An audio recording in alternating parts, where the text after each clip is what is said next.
Remote viewing, part 2. So once you understand the basics of remote viewing, and if you haven't seen that video, go back to the first part, the next question becomes, how do I actually become better at it? How do I know if what I saw was real? How do I tell the difference between intuition and imagination?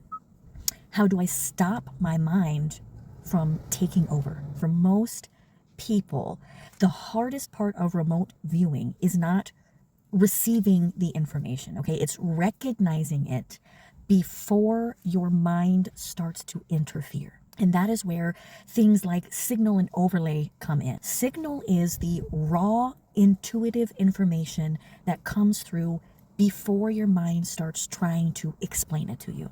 Usually signal is quick, it's simple, it's neutral, it's subtle, and it is usually incomplete.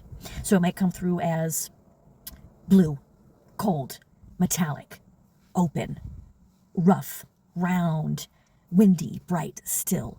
That is signal. And one of the biggest reasons people sort of miss it is because they're waiting for it to feel bigger than it usually does. Okay, this is not a whole theatrical production. A lot of times signal is actually very quiet. Overlay is when your mind takes that raw data and starts turning it into a story very quickly, usually too quickly. So let's say your raw impressions are tall, white, isolated, windy, reflection. And then your mind is going to jump in and go, it's a lighthouse. Okay, so that leap right there, that is overlay, that sort of bridge. Now, overlay is not always completely wrong. Sometimes your interpretation might actually be very close to that. But the issue is that once your mind starts guessing, it can actually start contaminating the rest of the session, because now you're no longer just receiving signal, you are unconsciously trying to prove your guess that your mind is pushing in, okay? And that is where things get really muddy. So the simplest way to understand it is signal is what you directly receive. It could be flashes, could be short little bursts of things. Overlay is what your mind thinks it means. And that one distinction alone can change your practice tremendously, because once you understand that, you stop putting pressure on yourself to get the answer. And you start focusing more on collecting clean data. And that's what actually improves the accuracy of remote viewing. Okay, so how to catch overlay early on in your practice so it doesn't become a habit that you have to break. One of the best things that you can learn is how to notice the moment you leave perception and enter into story. And usually that moment sounds like something your mind pushes through. So it's going to be, it's probably, this must be, oh wait, you know what? I think this is, that is usually your clue. When you find yourself sort of reaching for an explanation, okay, because signal, like I said, tends to feel like flashes, fragments, or qualities or sensations. Overlay starts to become things like labels, conclusions, stories, usually way too soon into practicing your session. So one of the best questions you can ask yourself during a session is, did I receive that or did I build that? And the best way to come to that conclusion is to go back and say, okay, were these fragments, were these qualities, were these sensations, or am I saying it could be, I think maybe, oh, you know what, it's this, okay? So stick to that question during your practice, and it's gonna help really hone in and master your skill. How to handle overlay. This part is so very important, because overlay does not mean that you have failed. It just means that your mind is doing what minds do, okay? Your brain wants to naturally make sense of things. It wants to organize like it's a puzzle, okay? So the goal is not to become some perfectly blank, thoughtless being. The goal is simply to become more aware of when interpretation starts to happen, and that is it. And one of the best ways to do that is to separate your notes into two sections: raw impressions and possible interpretation. So for example, you have a piece of paper, you have two columns, raw impressions. Underneath raw impressions, you're going to have stuff like blue, bright, vertical, windy, smooth. And then in the next column, under possible interpretation, you can write something like lighthouse, tower, structure near water.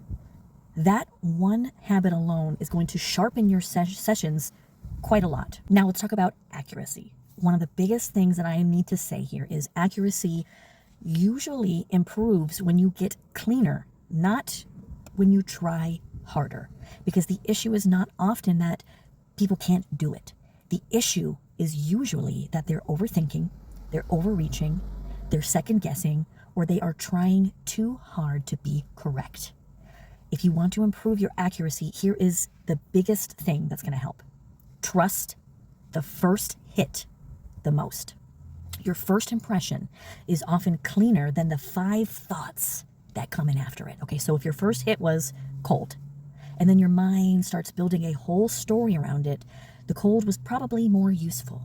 This is why writing down your first impressions quickly matters tremendously, because the longer you wait, the more your mind is going to start to go in there and over-edit and overbuild. Stop trying to nail it. This matters a lot.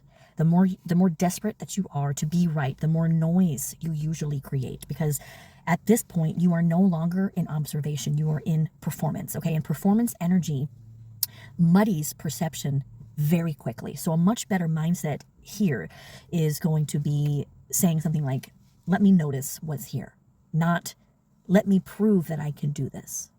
So shifting your mindset from it being some sort of obstacle you have to overcome to just sitting and observing is going to help you tremendously. Practice descriptively, not dramatically. Okay, this is huge.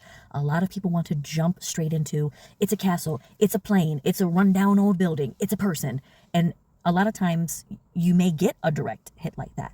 But if you really want to improve, you have to train yourself to be more descriptive than dramatic. So instead of castle, try stone, tall, gray, structured, arched, old feeling. That kind of discipline is going to build much stronger accuracy over your practices. Keep your sessions short.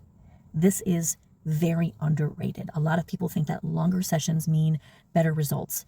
Shorter is often much cleaner, because the longer you sit there, the more your mind is going to start entertaining itself. So for most people, I'd recommend keeping the sessions around 5 to 10 minutes. That tends to preserve cleaner signal. Review your sessions honestly.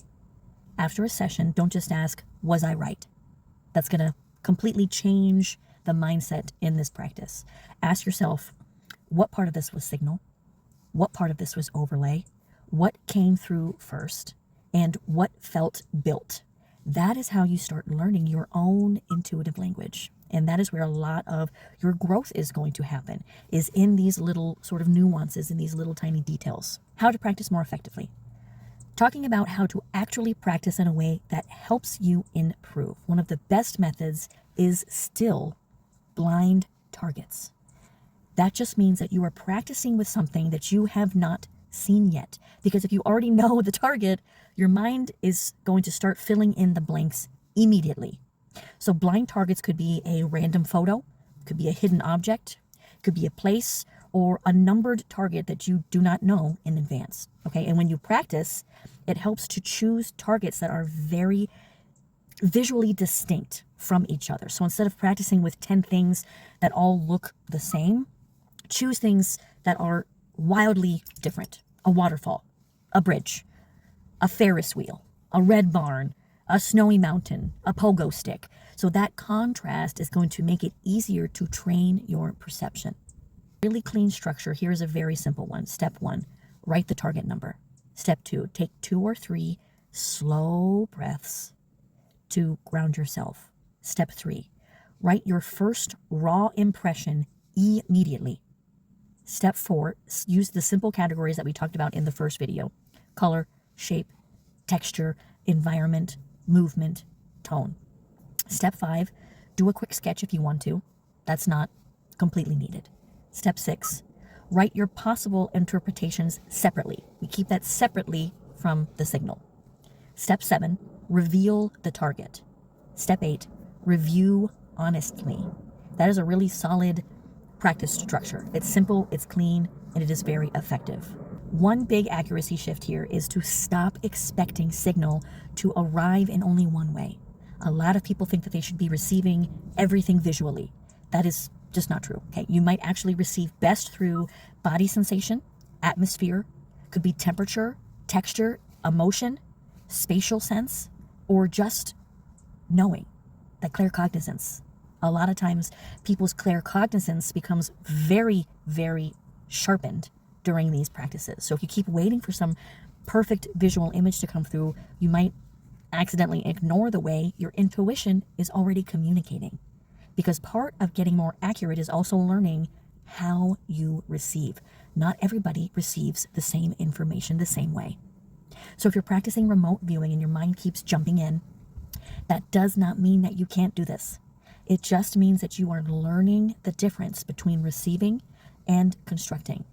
And that is a very important skill to have, because the more clearly you can recognize that difference, the stronger your discernment becomes. And that is where the real value of this practice is. It's not in trying to be dramatic and build this huge story. It's not in trying to be impressive. It's in learning how to notice subtle information with more clarity, honesty, and self-awareness.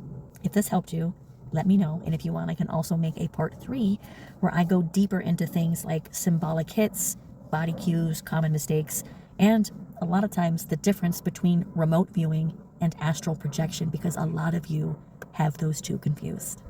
I'll see you in the next one. Get to practicing.